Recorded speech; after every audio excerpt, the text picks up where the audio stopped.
का जड़ कर्म चेतन बंधकारु कर्म के अवसान का कह कर स्वरूप यथार्थ जग का जो किया उपकार है उसके लिए जिन वाणी माँ को वंदना शत बार है वंदना शत बार है वंदना शत बार है।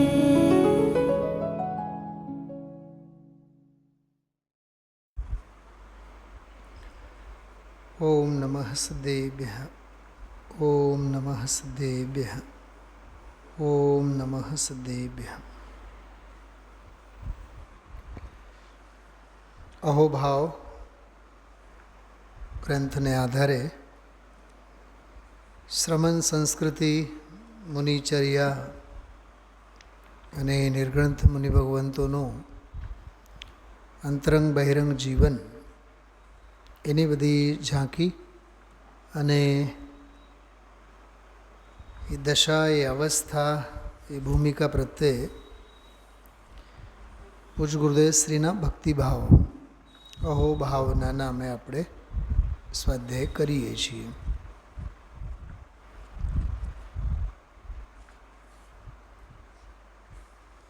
ઘણા બધા પ્રકરણો આપણે જોયા છીએ. છેલ્લે 11 બોલો ઉપરની ચર્ચા આપણે પૂરી કરી છે. એટલે માત્ર બોલોનો પ્રારંભિક પરિચય આપણે જોયો છે. આજે હવે દરેક બોલ અંગે થોડીક વિસ્તાર અને અંદરના રહસ્યોની ચર્ચા આપણે કરીએ. 172 થી 182 11 બોલો છે. વચનાતીત આનંદમય મુનિદશા. મુનિદશા જ વચનાતીત અને આનંદમય એવું નથી હોતું. એ આનંદની દશા શ્રાવકની હોય તોય વચનાતીત જ છે, સમ્યક દૃષ્ટિની હોય એ વચનાતીત જ છે. ખ્યાલમાં આવ્યો. પણ અહીંયા પ્રકરણ મુનિરાજોનું ચાલે છે. એટલે ગુરુદેવશ્રી જેમ કહે ને કે હજી તો ચોથા ગુણસ્થાનની સંકિતની વાત ચાલે છે. પાંચમા શ્રાવકની અને આગળના મુનિરાજોની વાત તો જુદી છે. એનું તો શું કહેવું, એવો અહોભાવ વ્યક્ત કરતા હોય છે.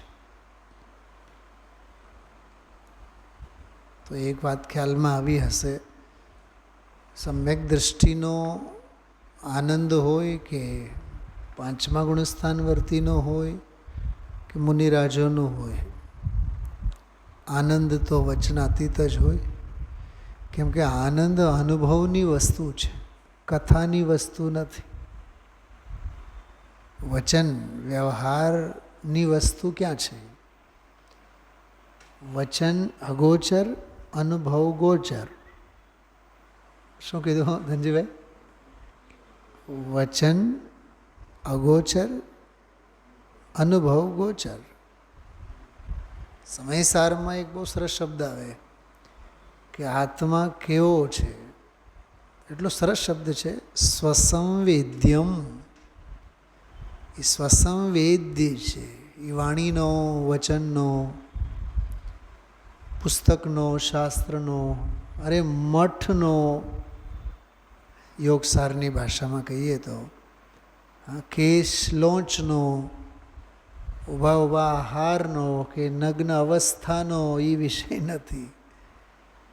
અલિંગરણના બોલોમાં બહુ સરસ ચર્ચાઓ આવે.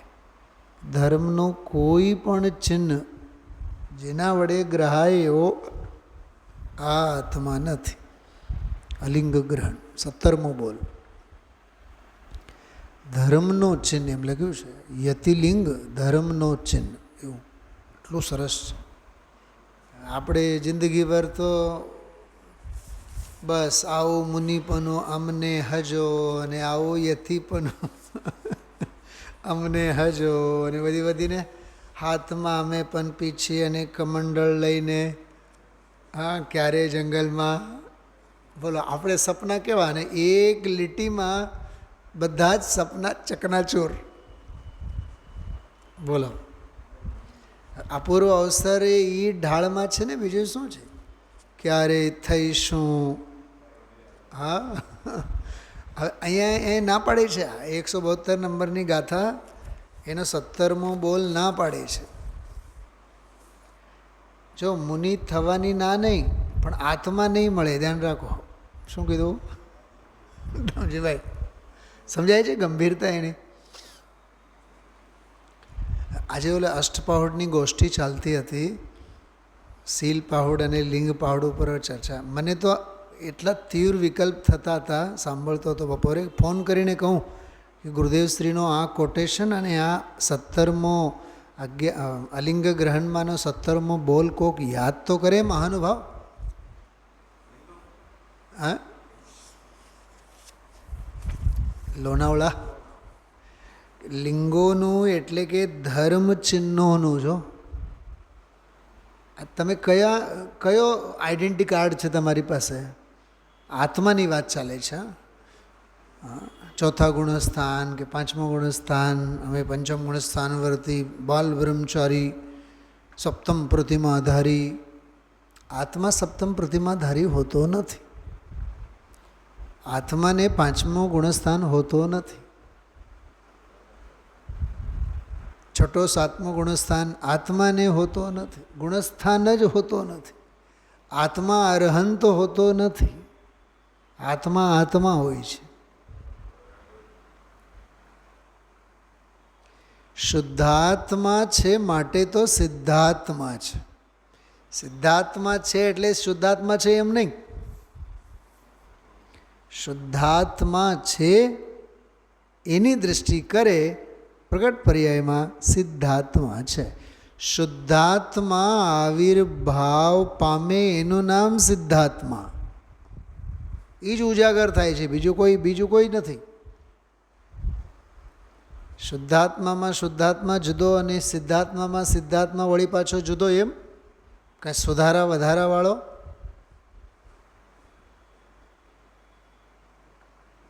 બોલો ભાવેશભાઈ બીજી વાત બહિરાત્મામાં પણ આત્મા તો એ જ છે અંતરાત્મામાં પણ આત્મા તો એ જ છે અને પરમાત્મામાં પણ આત્મા તો એ જ છે આત્માના જ બધા એ બહારના ફોડકા છે ફોડકા જ છે બીજું શું છે સાધક દશા બાધક દશા બહિરાત્મા સાધક દશા અંતરાત્મા પૂર્ણ શુદ્ધ દશા એ પરમાત્મા પણ આત્મા ન બહિરાત્મા ન અંતરાત્મા ન પરમાત્મા કેટલી બેઝિકની વાતો છે આ ખોપડીમાં નથી ઘૂસતી આપણને બીજા બધા મોટા મોટા શાસ્ત્રોનો અભ્યાસ થઈ જાય મગજમાં આ વાત નથી બેસતી રામજીભાઈ જયેશભાઈ બીજું બધું ભણી જાણીએ આપણે આત્માને આત્મા રાખો ને આત્મા કેદી બહિરાત્મા થયો છે તો ખરો પણ થયો નથી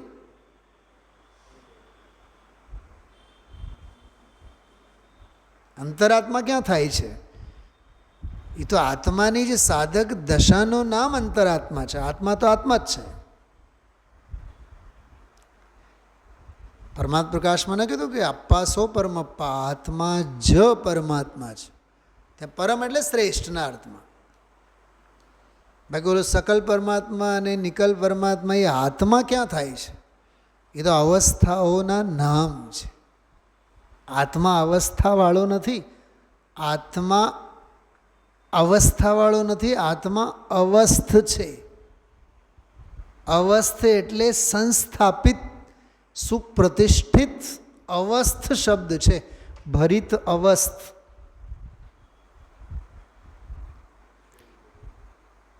પરમાત્મા પ્રકાશમાં સમય સારમાં બે જગ્યાએ જયસેનાચાર્યની ટીકામાં બંધ અધિકારના છેલ્લે અને મોક્ષ અધિકારના છેલ્લે જે એક પ્રકરણ આવે છે એમાં આ શબ્દ છે ભરિત અવસ્થ હું પણ આવો છું અને જગતના પણ જીવો બધા આવા છે એવી ભાવના ભાવવી જોઈએ. એના સંદર્ભમાં શબ્દ છે અવસ્થ શબ્દ, અવસ્થા નહીં, અવસ્થ. જો અભ્યાસ વિના બધું નકામું છે.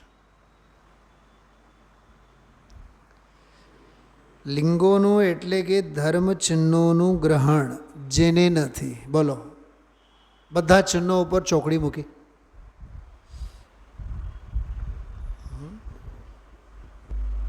સમજો કોઈને આજકાલ પૂછવામાં આવે કે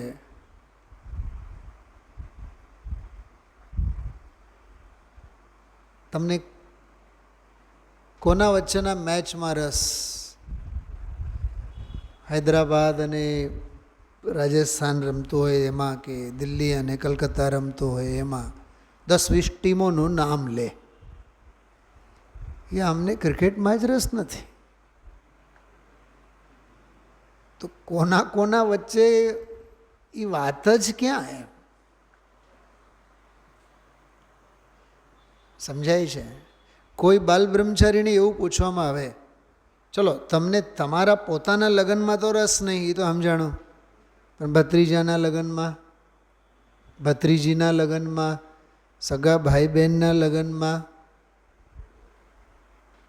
ઘર પરિવારના નજીકના દૂરના હગા, ચલો પાડોશીના ગામના કોઈ મંત્રી સંત્રીના, અરે પણ લગ્ન ઘટના પ્રત્યે જ અમને હેય બુદ્ધિ છે. તો પછી અમારા ઘરમાં હોય કે પાડોશમાં હોય કે ગમે ત્યાં હોય, અમને તો એ પ્રસંગ પ્રત્યે, એ ઘટના પ્રત્યે જ અમારા ચિત્તમાં પરમ હેય બુદ્ધિ છે. એમ અહીંયા કહે છે આત્મા કયા ધર્મના ચિહ્ને ઓળખાય? કે ધર્મ ચિહ્નોનું ગ્રહણ જ જેને નથી તે અલિંગ ગ્રહણ છે. આ રીતે આત્માને બહિરંગ બાહ્ય યતિલિંગોનો અભાવ છે એવા અર્થની પ્રાપ્તિ થાય છે.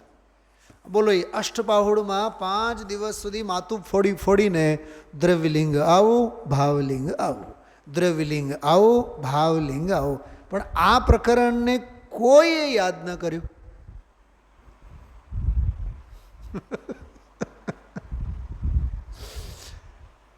હું જો હોત તો સૌથી પહેલાં આને યાદ કરત કે યતિલિંગ આત્માને છે જ નહીં. અને બીજી વાત, બહુ સરળ શબ્દમાં કહો, મુનિરાજની ઓળખાણ પણ શેના માટે છે?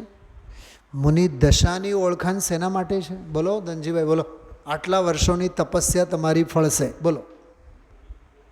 દેવ, શાસ્ત્ર, ગુરુ 3 આવ્યા ને સમયસારમાં. દેવ વંદના, ગુરુ વંદના, શાસ્ત્ર વંદના. કોને માટે? શા માટે? પ્રયોજન શું છે? કે દેવને સમજવા માટે દેવની વંદના નહીં, શાસ્ત્રને સમજવા માટે શાસ્ત્રની વંદના નહીં, અને ગુરુને સમજવા માટે ગુરુની વંદના નહીં, આત્માને સમજવા માટે દેવ, શાસ્ત્ર, ગુરુની વંદના છે. એવા દેવોનો દેવાધિદેવ કોણ? કે હું. શું કીધું?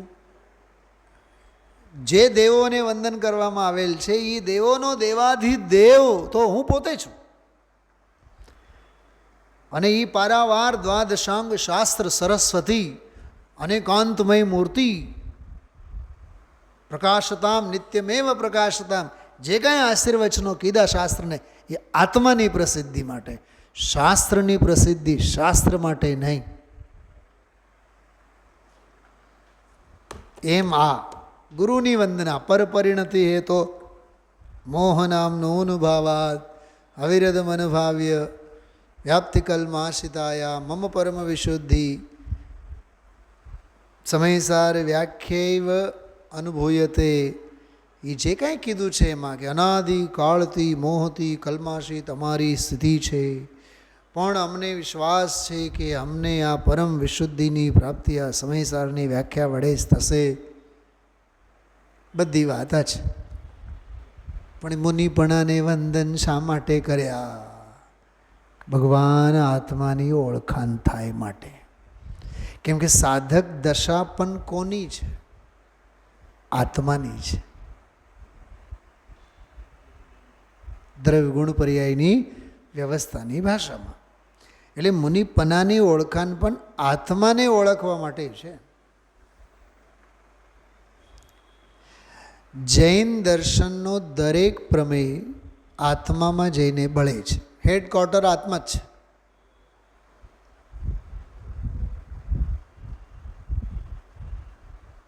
એટલે જ પૂજ્ય બહેનશ્રીએ કીધું, અમે જો આત્મા બોલતા શીખ્યા છીએ તો ગુરુદેવશ્રી પાસેથી,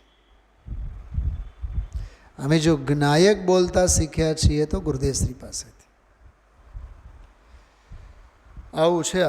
એટલે વાત એ છે, વચનાતીત આનંદમય મુનિદશા. એના ઉપર મારું મન ચોંટેલ છે. અરે મુનિદશા શું? સાધક દશા, મુનિદશા, અરહંત દશા, સિદ્ધ દશા. જો દશા વચનાતીત છે તો દશાવાનની તો વાત શી કરીએ. શું કીધું? શું કીધું? 1 ગ્રામની કિંમત 1 કરોડ, તો કિલોની કિંમત હાય હાય હાય હાય નહીં થાય. દશા વચનાતીત તો દશાવાન તો પૂછો જ માને. એ તો દ્રવ્ય સ્વભાવ છે. પણ વચનાતીત છે એમ સાંભળીને સમજીને સંતોષાઈ નહીં જવું. ભાવેશભાઈ બોલો, એનો અસલ અર્થ શું છે? ફરીથી બોલું છું, પહેલાં સાંભળજો. બોલ્યા ને આપણે મુનિદશા વચનાતીત, સાંભળી લીધું, ઓહ વાત સાચી, વચનનો વિષય નથી, એ તો વાણીનો વિષય. બધી વાત સાચી, પણ છે કેવો એ બોલો. 2 શબ્દો બોલ્યા હતા હમણાં 10 મિનિટ પહેલાં. હા, એ વચન અગોચર છે પણ અનુભવ ગોચર છે અસ્થિમાં. એ લેવાનું. કેમ કે આનંદ અનુભવ ગોચર છે. આનંદ કહી ન શકો, આનંદ બોલીને બતાવવાની વસ્તુ નથી, આનંદ ગાઈને સંભળાવવાની વસ્તુ નથી. ખરેખર જ્યારે આનંદ થાય ને, ખરેખર જ્યારે આનંદ પ્રગટ થાય તો વાણી બંધ થાય. કેવળીની વાત જુદી છે. આપણે જે ભક્તિમાં આજ હમારો ઉપયોગ પર કેવા રાગડા તાણી તાણી ગાઈએ, મને તો ખરેખર હવે તો એના પ્રત્યે રસ જ ઓસરતો જાય છે ધીમે ધીમે ધીમે ધીમે. દુનિયા નાચે, દુનિયાના વખાણ મળે, એમાં છે શું? તમે બતાવો. મને ઘણીવાર એવો ભય પણ સતાવતો હોય, ક્યાંક કોકના કર્ણેન્દ્રિયના વિષયમાં આપણે નિમિત્ત તો નથી થતા. ખબરદાર, સમજજો, સાંભળજો. આપ, હું તો VRS જ લઈ લઉં છું હવે તો ધીમે ધીમે. રસ જ નથી એમાં. સ્વૈચ્છિક નિવૃત્તિ શું રાખ્યું છે એમાં? સંગીત બંગીત અને ગાન ગાવામાં અને બજાવવામાં બધું. હા, ભવનવાસી અને વ્યંતરવાસી દેવોનું કામ છે. ઠીક છે, સમંતભદ્ર આચાર્ય વગેરે સ્તુતિઓ કરી છે, પણ એમાં બહુ મહાલવા જેવું નથી. એમાં કાંઈ બહુ સારા વટ નથી. દુનિયાની ઈ જ જોઈએ.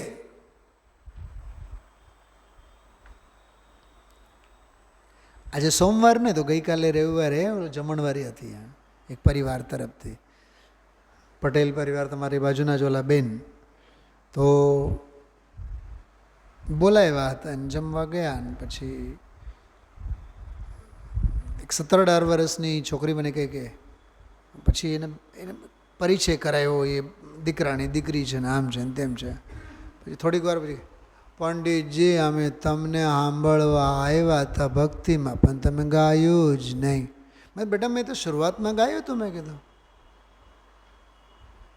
8 વાગે ભક્તિ હતી. મેં કીધું 8, 8, 5, 8, 10 લગભગ શરૂઆતમાં મેં 10 મિનિટ તો ગાયું હતું. પછી મને કહે કે નહીં, અમે છે ને શરૂઆતમાં નહોતા. પછી મેં છેલ્લે પણ ગાયું હતું કે અમે છેલ્લે પણ અમે 9 વાગે વયા ગયા હતા. મેં કીધું પહેલાં હોળી અને બીજી વાસી હોળી.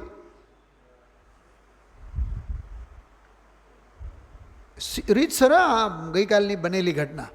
પણ અમે તમને સાંભળવા અમે આવ્યા હતા, અને પછી ઓલા અંકલ અને ઓલા ભાઈ ગાતા હતા, અને તમે પછી કંઈ ગાયું જ નહીં.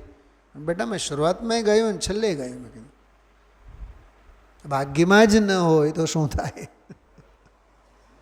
હા, આવું છે. કાંઈ એનો અર્થ નથી. સાંભળો, આપણે કહીએ ને, આજ અમારો ઉપયોગ પલટ્યો, અભિપ્રાય પલટ્યો, ચૈતન્ય ભાસી રહ્યો રે. ઠીક, આટલું ગાયું. વળી પાછું શું કહીએ? રંગમાં. તો ચૈતન્ય હમણાં ભાસ્યો ને, તો વળી પાછા રંગમાં ક્યાં આવ્યા?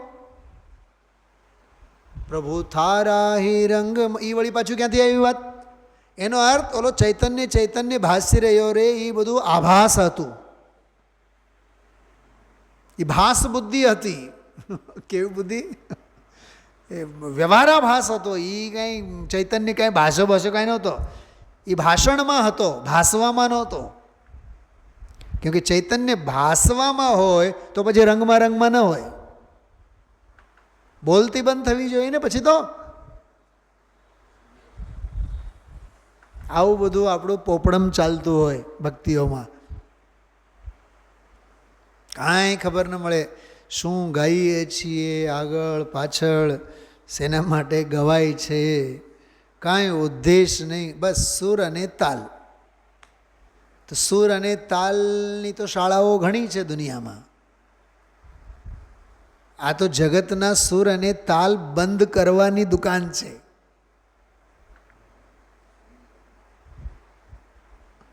મારી દીકરીઓ હંમેશા કહેતી હોય, પપ્પા તમે જ્યારે ગાઓ ને ત્યારે ઓલામાં છે ને તમારા સૂરમાં ઓલું આમ થયું હતું, થોડુંક સ્વરભંગ થયું હતું. પહેલાં મેં કીધું બેટા ભાવભંગ નહોતા થયા, સુરભંગ થયા, ભાવભંગ નથી થયા. અમે ભાવથી ગાય, અમારો ભાવ અભંગ હોય, સુર ભંગાઈ જાય, અમને એની કાંઈ ચિંતા નથી.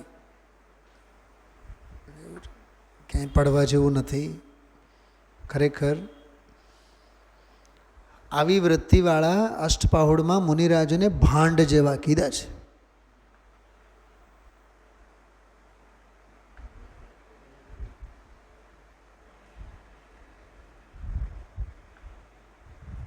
ગાવામાં, સંગીતમાં ને એમાં બહુ હોશિયારી બતાવનારા મુનિરાજોને ભાંડ કીધું છે. ભાંડ એ ક્યાંય બહુ સારા વટ નથી, એમાં ક્યાંય પડવા જેવું નથી.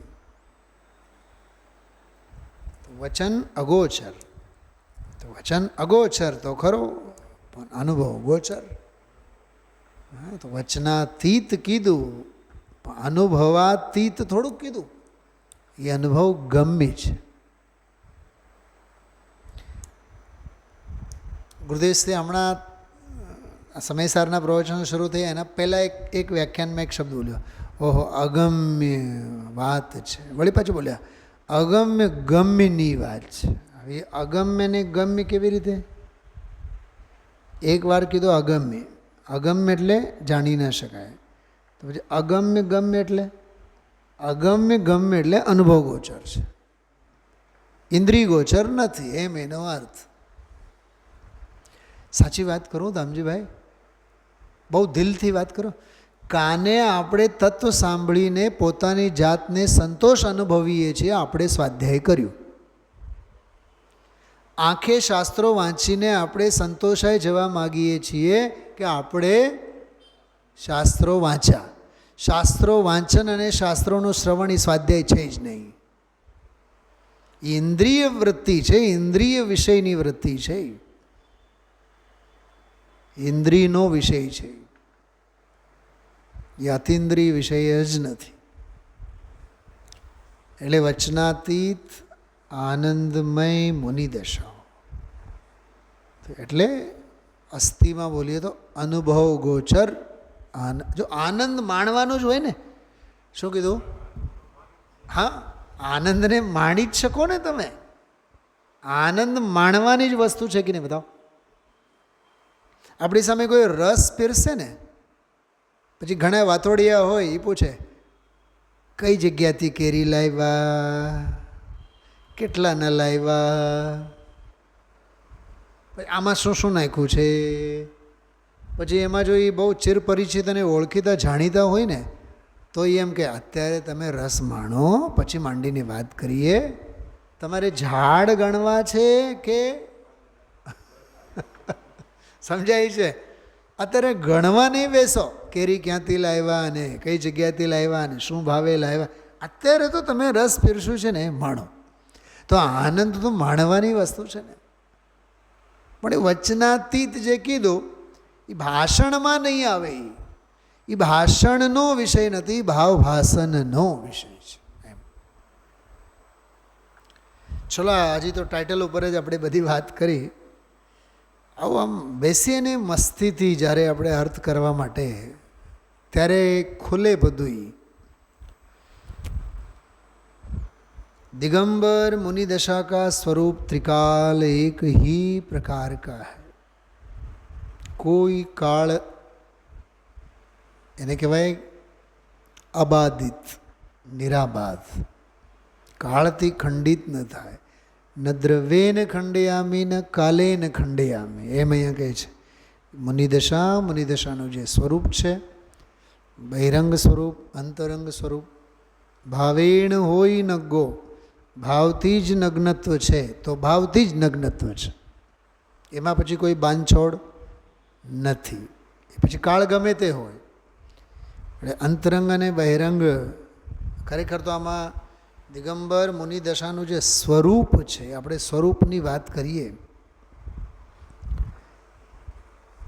શુદ્ધ રત્નત્રય સ્વરૂપ જે મુનિ માર્ગ છે, મુનિરાજનું સ્વરૂપ છે, એ ત્રિકાલ એક જ પ્રકારે છે.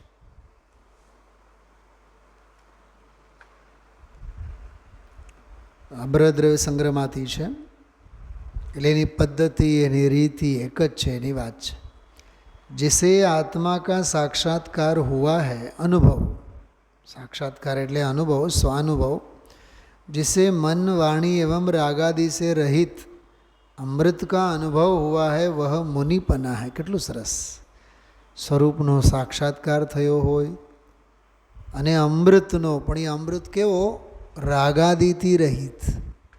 કેમ કે રાગાદિ કષાય છે, ઝેર છે. અને મન, વાણી અને રાગાદિ, મન, મનોવૃત્તિ, વાણી, વચન, એ ઝેર, અને રાગાદિ એ તો ઝેર છે જ. અને એની સામે અમૃતનો અનુભવ. એટલે મનોવલણ રહે અને અનુભવ થાય, અમૃતનું પ્રાશન થાય, બને નહીં. વાણી વ્યવહાર ચાલુ રહે અને અમૃતનો અનુભવ, અમૃતનો પ્રાશન થાય, એ બને નહીં. અને એવી જ રીતે રાગાદિ પ્રવૃત્તિ રહે અને અનુભવનો આનંદ થાય, અમૃતનો અનુભવ થાય, એવું બને નહીં. ખ્યાલમાં આવ્યું? યોગિંદુ દેવની એક રચના છે, અનુભવ આનંદ, નામ જ છે પુસ્તકનું, અનુભવ આનંદ, અનુભવનો આનંદ. અહીંયા કીધું એ જે અમૃત છે, એ અમૃત, એનું નામ જ મુનિપણું છે. એ અનુભવરૂપી અમૃત, એનું નામ.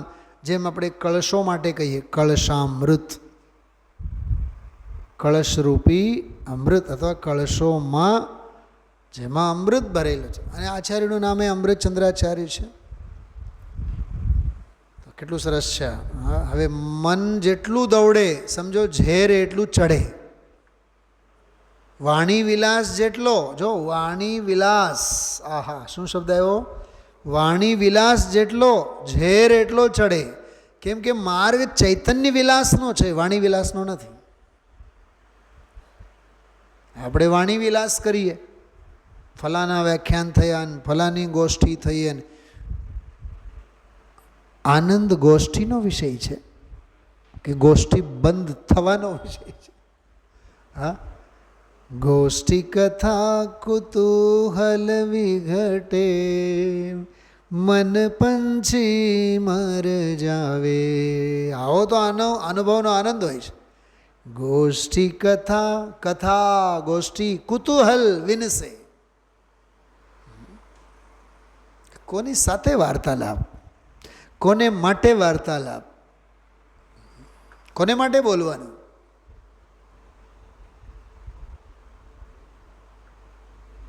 થડે જે માલ લઈને બેઠો હોય, ગામને માટે જ બેઠો હોય ને ગ્રાહક. કોને માટે બેઠો હોય?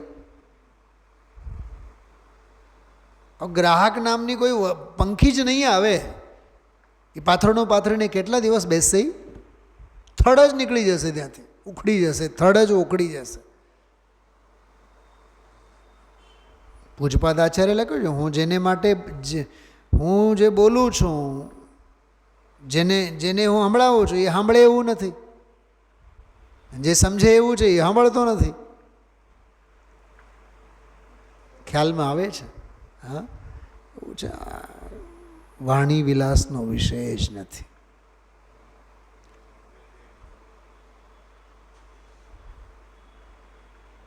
જે સમજે છે એ સાંભળતો નથી. જે સમજણનો પિંડ છે, જ્ઞાયક ભાવ, હા, એ સાંભળતો નથી. અને જેને હું સંભળાવવા માગું છું એ સાંભળતો નથી અને સમજતો નથી. આવું છે આ બહુ. એટલે મન, વચન, કાયની પ્રવૃત્તિ એ બધો ઝેર છે, વિકલ્પ છે, સંસાર છે. માટે એને અમૃત, એનાથી રહિત જે આનંદના અમૃતનો અનુભવ, એનું નામ મુનિપણું એમ લખે છે આમાં. બ્રદ્ર સંગ્રહના પ્રવચનમાંથી છે. એક બોલ લેશું, બહુ સરસ. मुनि एक एक अंतर मुहूर्त में स्वभाव में डुबकी लगाते हैं, समये समये આનંદમાં ડૂબકી મારે. એને મુનિપણું કહેવામાં આવે છે. ત્રણેક બોલો સંક્ષેપમાં આપણે લીધું છે.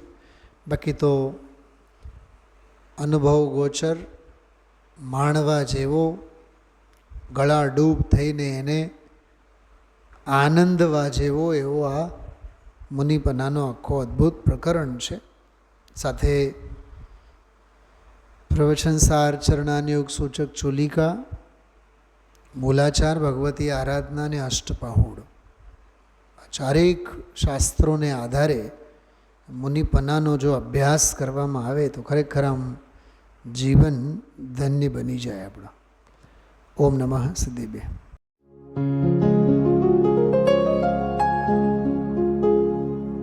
निज निधि निज में बताए, यह अनंत उपकार है उसके लिए जिन वाणी माँ को वंदना शत बार है, वंदना शत बार है, वंदना शत बार है.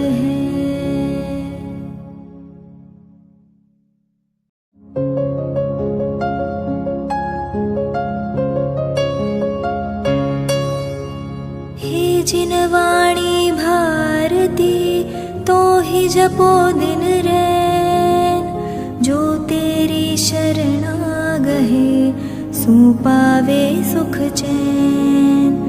जा वाणी के ज्ञान ते सूझे लोकालोक, सो वाणी मस्तक नवो सदा देत हो ढोक, सदा देत हो